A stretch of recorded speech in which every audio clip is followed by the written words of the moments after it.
জনশক্তি রপ্তানিতে দেশের অন্যান্য জেলার তুলনায় পিছিয়ে পার্বত্য জেলা রাঙ্গামাটি, বান্দরবান এবং খাগড়াছড়ি।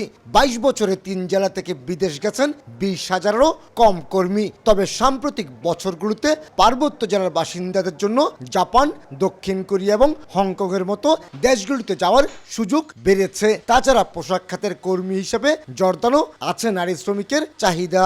3 পার্বত্য জেলা কিন্তু কারিগরি প্রশিক্ষণ কেন্দ্র 3 জেলাতেই আছে। খাগড়াছড়িতে কারিগরি প্রশিক্ষণ কেন্দ্রে হচ্ছে ক্যান্টনিজ ভাষা যেটা হংকং যায় সেটা প্রশিক্ষণ চলমান আছে। জাপানি ভাষা সেটা রাঙ্গামাটি কারিগরি প্রশিক্ষণ সেটা চলমান আছে। বান্দরবনে জাপানিটা আপাতত বন্ধ আছে, কিন্তু ক্যান্টনিজ ভাষাটা সেটা চলমান আছে প্রশিক্ষণ। জনশক্তি রপ্তানি কার্যালয়ের তথ্য অনুযায়ী পার্বত্য জেলা বান্দরবন থেকে 24 বছরে বিদেশ গেছেন মাত্র 7,068 জন কর্মী, আর রাঙ্গামাটি থেকে গেছেন 8,153 জন।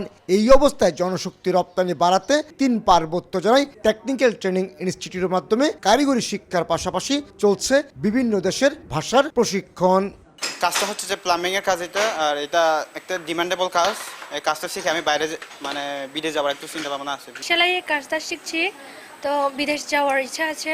এখন বর্তমানে জর্দান থেকে সুযোগ আসছে আর কি। বিউটিফিকেশনের কাজ শিখছি, যদি ভালো অপরচুনিটি পাই তাহলে দেশের বাইরে যাওয়ার আগ্রহ আছে। যারা ট্রেনিং গ্রহণ করছে তারা ওভারসিজ মার্কেটে যাচ্ছে, পাশাপাশি লোকাল মার্কেটেও তারা ইন্ডাস্ট্রিতে কাজ করতেছে। শুধু রাঙ্গামাটি, বান্দরবান কিংবা খাগড়াছড়ি নয়, জনশক্তি রপ্তানিতে এক সময় শীর্ষে থাকা চট্টগ্রামও ক্রমশ পিছিয়ে পড়ছে।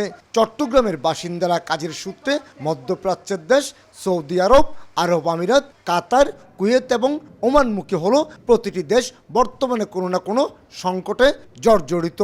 স্কিল ডেভেলপমেন্ট হলে আমরা ওই যে দেশের যে ধরনের ডিমান্ড আছে সেই ডিমান্ড বেস আমরা যদি তাকে স্কিল ডেভেলপ করাতে পারি, তার মধ্যে যদি কনফিডেন্স তৈরি হতে পারে, তাহলে মনে হয় তারা আবার এই মধ্যপ্রাচ্য বা বিভিন্ন দেশের বাজারে তারা সার্ভাইভ করতে পারবে। 2025 সালে চট্টগ্রাম বিভাগের 11টি জেলা থেকে কর্মসংস্থানের জন্য বিদেশ গেছেন 3,22,291 জন। বিপরীতে চলতি বছরের প্রথম 5 মাসে জনশক্তি রপ্তানি 85,000। কমল দে, সময় সংবাদ, চট্টগ্রাম।